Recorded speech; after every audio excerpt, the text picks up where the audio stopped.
আজ পয়লা জুলাই, এক বছর পূর্ণ হলো ছাত্র জনতার আন্দোলনে এক নতুন বাংলাদেশের শুভ সূচনার। 2024 সালের এই দিনে বৈষম্যবিরোধী ছাত্র আন্দোলনের মাধ্যমে সূচনা হয়েছিল ছাত্র জনতার অভ্যুত্থানের। সেই অভ্যুত্থানে ধীরে ধীরে ছাত্র জনতা, কৃষক, শ্রমিক সবার অংশগ্রহণে পতন ঘটেছিল 16 বছরের স্বৈরাচারী শাসনের। দর্শক, সবাইকে স্বাগত জানাচ্ছি এটি নিউজের নিয়মিত আয়োজন আমাদের কথা অনুষ্ঠানে। আমাদের কথার আজকের পর্বে আমরা জুলাই আগস্ট ছাত্র জনতার অভ্যুত্থান, সাধারণ মানুষ কি পেলেন সে বিষয়টি নিয়ে সাধারণ মানুষের মতামত শুনব।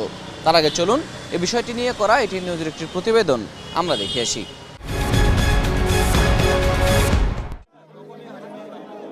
শুরু হলো আন্দোলনের মাস জুলাই। প্রথম প্রহরে শহীদ মিনারে আলোয় আলোয় স্মৃতি সমুজ্জ্বল শিরোনামে মোমবাতির প্রজ্বলন কর্মসূচি পালন করে ছাত্রদল।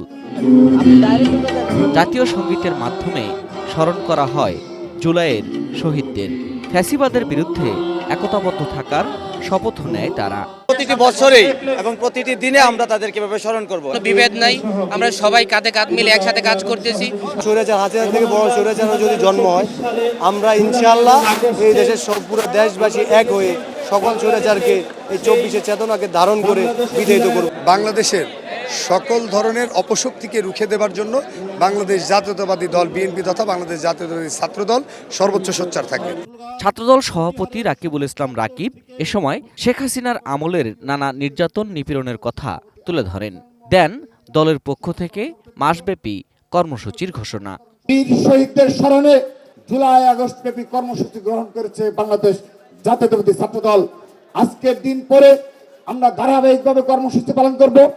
বিএনপির যুগ্ম মহাসচিব রুহুল কবির রিজভী আহমেদ বলেন, জুলাইয়ের স্বপ্ন ছিল একটি শোষণ বঞ্চনামুক্ত গণতান্ত্রিক রাষ্ট্র। সে দায়িত্ব পালনে আরো জোরালো ভূমিকা নিয়ে এগোতে হবে ছাত্রদলকে। যে জন্য তারা জীবন দিয়েছে সেইটা আমাদের এখন বাস্তবায়ন করতে হবে। এই সংগ্রাম আরো কঠিন, এই সংগ্রাম বাস্তবায়ন করতে হলে আরো বাধা আসবে, কিন্তু সেই বাধাকে তোমাদের ফেলে ফেলে সত্যিকার অর্থেই আমরা একটি স্বাধীন গণতন্ত্র এবং গণতন্ত্রের মূল্যবোধ প্রতিষ্ঠা করব, এই বলেই। Ferdous Rahman, ATN news, Dhaka.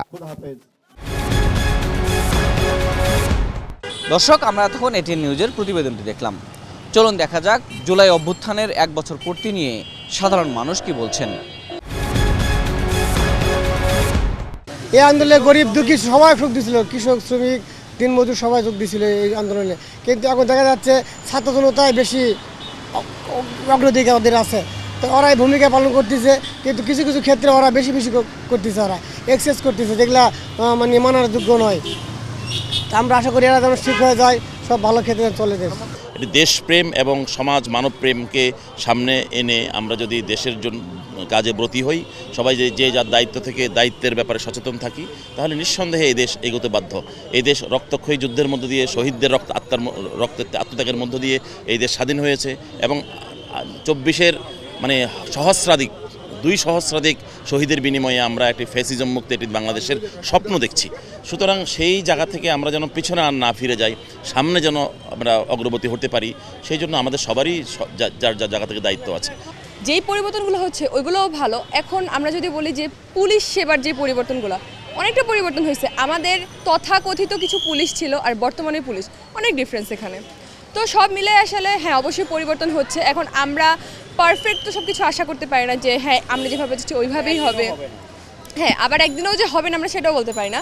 তো হবে, তবে আমরা চাচ্ছি যে হোক, ভালোটাই হোক আর ধীরে ধীরে হোক। একেবারে হয়ে আবার নষ্ট হয়ে যাবে সেটার কোনো দরকার নেই। ধীরে ধীরে হোক, জিনিসগুলো সুন্দরভাবে হোক, এটাই আমরা আশা রাখি। যতটা আশা করছিলাম যে এই হবে ওই হবে, এখন পর্যন্ত এরকম কিছুই দেখতে পাইনি।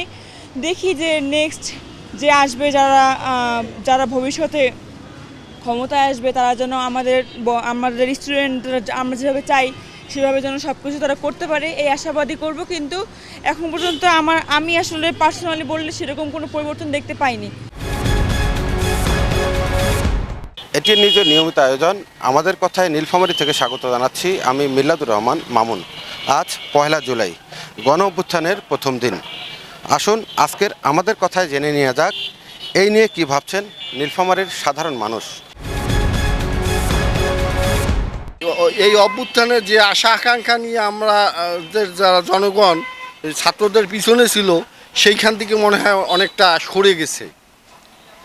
আর সবচেয়ে বড় আমার কাছে দৃষ্টিকটু মনে হয় যে বিচার বহির্ভূত মানে যেটা হত্যাকাণ্ড, যেটা বলে মব জাস্টিস, যেটা এখন একটা নতুন শব্দ চালু হয়েছে, এইটার আমি ঘোর বিরোধী।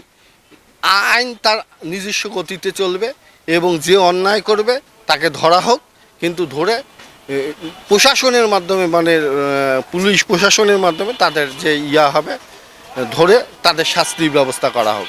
গতবার যে জুলাই বিপ্লব হলো, জুলাই বিপ্লবের যে আমরা যে জুলাই বিপ্লব হওয়ার পর যে সার্থকতা সেটা আমরা পুরোপুরি এখনও দেখতে পাইনি। জুলাই বিপ্লবের সম্পর্কে আইনমন্ত্রী একবার বলছিল, আমার ঠিক জানা নাই তারিখটা, তো বলছিল যে 1 মাসের ভিতর জুলাই সনদ প্রকাশ করা হবে, কিন্তু এখনও করা হচ্ছে না। এটা কি টালবাহানা নাকি অন্য কিছু? কারণ জুলাই বিপ্লবের ইয়েটা এখনও আমরা পাইনি, এর যে আশা এবং জাতি যেটা আশা করছিল যে সেটা এখনও পাওয়া হয়নি। এবং জুলাই বিপ্লবের যারা শহীদ হয়েছেন তাদের এখনও তাদের মর্যাদা তারা এখনও পায়নি বলে আমি মনে করি। আজকে 1 জুলাই এই আন্দোলন সময় আমরা দেখেছি, আন্দোলন করছি, আন্দোলনের মধ্যে ছিলাম, দেখছি যে অনেক আহত নিহত হয়েছে। আমরা সেরকম আসার কোনো এই সরকারের কাছ থেকে সেরকম কোনো সুফল পাইনি। যেমন আইন শৃঙ্খলা এখনও অবনতি আছে, আইন শৃঙ্খলা সঠিক করা উচিত। যেই উদ্দেশ্যে আমরা আন্দোলন করেছি আজকে 1 বছর হতে চলছে প্রায়, কিন্তু তারপরেও আমরা যে উদ্দেশ্যে আন্দোলনগুলো করেছি সেটা সফলতা এখনও আমরা কোনো কিছু দেখতে পারতেছি না, যেটা এই সরকারের দ্বারা আমরা আরও দ্রুত আশা করছি, কিন্তু সেই স্বপ্নটা আমাদের বাস্তবায়ন করতে অনেক দেরি হচ্ছে এই সরকারের। তো আমরা আশা করব যে আমরা যে উদ্দেশ্যে এই আন্দোলনটা করেছি, জনতা যে উদ্দেশ্যে রক্ত দিয়েছে সেই উদ্দেশ্য সেই যেন তাড়াতাড়ি আমাদেরকে সফলতা ফিরিয়ে আনে। প্রিয় দর্শক, আমি কামরুজ্জামান সাভার থেকে আপনাদেরকে স্বাগত জানাচ্ছি। এটিএন নিউজের নিয়মিত আয়োজন আমাদের কথা। আজকে আমরা জানবো শুরু হলো গণ অভ্যুত্থানের জুলাইয়ের মাস, এই নিয়ে সাভারবাসীর ভাবনা কি। প্রত্যেকটা রাজনৈতিক সংগঠন তা আমাদের জুলাইয়ের যতগুলো শহীদ আছেন সকলকে তাদেরকে নিজেদের শহীদ বলে ওন করবেন এবং এই জুলাইটাকে ধারণ করবেন। এবং জুলাইয়ের যে আকাঙ্ক্ষা ছিল, এই জেনারেশন যে আকাঙ্ক্ষা, যে পরিবর্তনের আকাঙ্ক্ষা, সেই পরিবর্তনের আকাঙ্ক্ষাটা প্রত্যেকটা রাজনৈতিক সংগঠন সেটা ধারণ করবেন। কিন্তু আমরা এখন এসে দেখতে পাচ্ছি যে সেই আকাঙ্ক্ষাগুলো মানে রাজনৈতিক সংগঠনগুলো ধারণ করছে না। আমরা দেখছি যে তাদের কাছে জাতীয় স্বার্থ থেকে এই রাজনৈতিক স্বার্থগুলো বেশি প্রাধান্য পাচ্ছে। এই 24-এর যে গণ অভ্যুত্থানের আজকে 1 বছর, এই 1 বছরে আমরা কি পেয়েছি? 1 বছরে আমরা এই নির্যাতন, গুম, হয়রানি, এই সকল বন্দোবস্ত থেকে তো বের হতে পারিনি। আমাদের এখন সকল জনগণের উচিত হবে যে জনগণের যে ন্যায্য দাবি, ন্যায্যতা, বিচার বহির্ভূত কোনো হত্যাকাণ্ড, বিচার বহির্ভূত রাষ্ট্রের সকল ধরনের অপরাধ যেন আমরা নির্বিশেষে এই জুলাই গণ অভ্যুত্থানকে স্মরণ করে আমরা জানি ফ্যাসিবাদ কায়েমটাকে আর বাংলাদেশে ভবিষ্যতে আর যাতে কায়েম করতে না দিতে পারি, সেটা হচ্ছে আমাদের মৌলিক এবং মূল্যবোধের জায়গাটা হচ্ছে আমাদের এটা। বিগত 1 বছরে সর্বপ্রথম আমি বলবো যে 2000 শহীদ এবং 30,000 লোকের আহত, এদেরকে সুচিকিৎসার জন্য এখনো কোনো ভালো আমরা একটা দেখতেছি না, এবং তাদের পুনর্বাসনের ক্ষেত্রে আমরা ওই ধরনের কোনো সরকারের ভালো একটা পদক্ষেপ দেখতেছি না। তো আমরা সরকারের কাছে এটাই আহ্বান করব, আপনি সাধারণ জনগণের দিকে তাকিয়ে আমলাতন্ত্র, ফ্যাসিবাদী তন্ত্র, মুজিবতন্ত্র এগুলো আপনি বাতিল করে নতুন একটি তন্ত্র তৈরি করেন, যেখানে বাংলাদেশ গণতান্ত্রিক বাংলাদেশের জনগণ যেখানে সুবিধা নিতে পারবে, যেখানে বাংলাদেশের জনগণ শান্তিতে বসবাস করতে পারবে। দর্শক, সাধারণ মানুষ বলছেন যে স্বপ্ন নিয়ে জুলাই আগস্টের অভ্যুত্থানে সাধারণ মানুষ যোগ দিয়েছিলেন তার অনেক কিছুই এখনও অধরা। এর জন্য প্রয়োজনীয় সংস্কার এবং এমন একটি রাজনৈতিক বন্দোবস্ত যাতে করে স্বৈরাচারী ব্যবস্থা আর ফেরত না আসে। একটি নতুন বাংলাদেশে সবাই মিলে সে পথে এগোবেন এমন প্রত্যাশাই করছেন সবাই। আমাদের কথার আজকের আয়োজন এখানেই শেষ করছি। সবাই ভালো থাকুন, সুস্থ থাকুন আর সবসময় এটিএন নিউজের সঙ্গেই থাকুন।